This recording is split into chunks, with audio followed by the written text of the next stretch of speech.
Une réponse africaine efficace et plus rapide à la pandémie de Covid-19.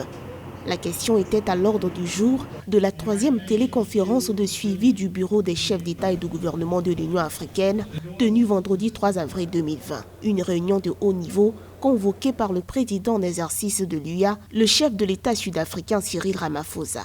Réunion au cours de laquelle ont assisté de nombreux chefs d'État africains, mais également l'OMS, le CDC Afrique et le président français Emmanuel Macron. Il est donc heureux que l'Union africaine, avec d'autres partenaires, essaie de reprendre la main et de revenir à une réponse concertée et globale et être satisfait effectivement de cette initiative de l'Union africaine en souhaitant qu'elle se donne les moyens de sa politique. Pour contrer la pandémie, l'Union africaine a convenu de créer depuis le 26 mars un fonds continental anti-Covid-19.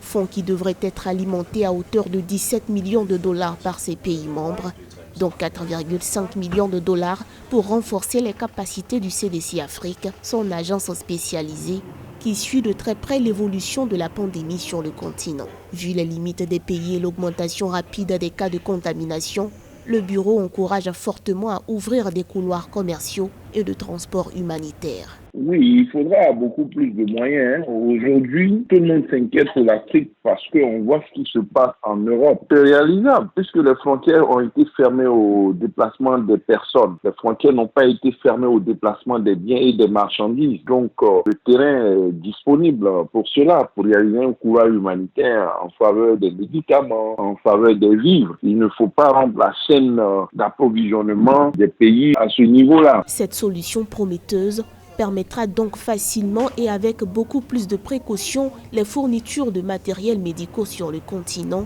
et il faudra agir dans l'urgence. Au 3 avril, 7741 cas ont été enregistrés en Afrique. Même si ce chiffre est encore largement inférieur à celui des pays occidentaux, les organismes internationaux appellent à la vigilance des pays africains. Pour ne rien négliger, le Bureau de l'Union africaine a appelé entre autres à une production médicale locale en Afrique pour mieux se prémunir elle-même.